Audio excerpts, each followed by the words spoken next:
La stupidité, par Émile Berlerme, en mars 2022. La stupidité. Si le terme stupide vous paraît insultant, remplacez-le par une expression qui signifie que le cerveau ne possède pas la fonctionnalité adéquate pour s'auto-analyser.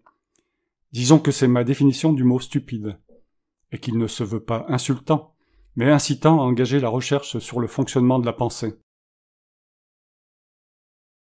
Un être humain qui ne cherche pas à analyser ce qui lui est le plus précieux, son cerveau, donc sa pensée, alors qu'il lui semble la chose la plus extraordinaire de l'univers, est obligatoirement stupide. Alors, qui peut bien être stupide? Essayons une petite liste. Si vous êtes juge, alors que vous ne connaissez pas le fonctionnement de la pensée, vous êtes stupide, car vous jugez sans savoir, pas plus comment fonctionne intimement la personne que vous jugez, et comment se forme votre propre jugement, et pourquoi ni comment les lois qui vous servent d'assises ont été façonnées. Donc, si vous êtes législateur, alors que vous ne connaissez pas le fonctionnement de la pensée, vous êtes également stupide.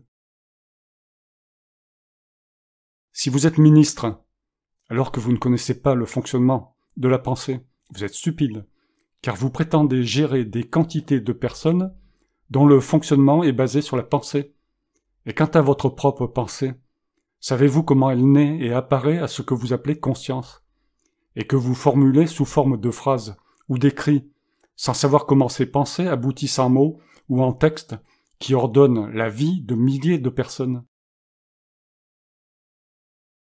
Si vous êtes président d'une démocratie, la France par exemple, par désir personnel, donc chef des ministres, chef des armées et quasi chef d'État, alors que vous ne connaissez pas le fonctionnement de la pensée, vous êtes certainement le plus stupide d'entre tous. Si vous gérez des personnes alors que vous ne connaissez pas le fonctionnement de la pensée, vous êtes stupide. Si vous faites un métier concernant la psychologie alors que vous ne connaissez pas le fonctionnement de la pensée, vous êtes stupide. Si vous vous permettez d'évaluer des personnes, d'estimer des QI, alors que vous ne connaissez pas le fonctionnement de la pensée, vous êtes stupide. Si vous vous moquez, si vous humiliez ou insultez une personne, alors que vous ne connaissez pas le fonctionnement de la pensée, de la vôtre et de la sienne, vous êtes stupide.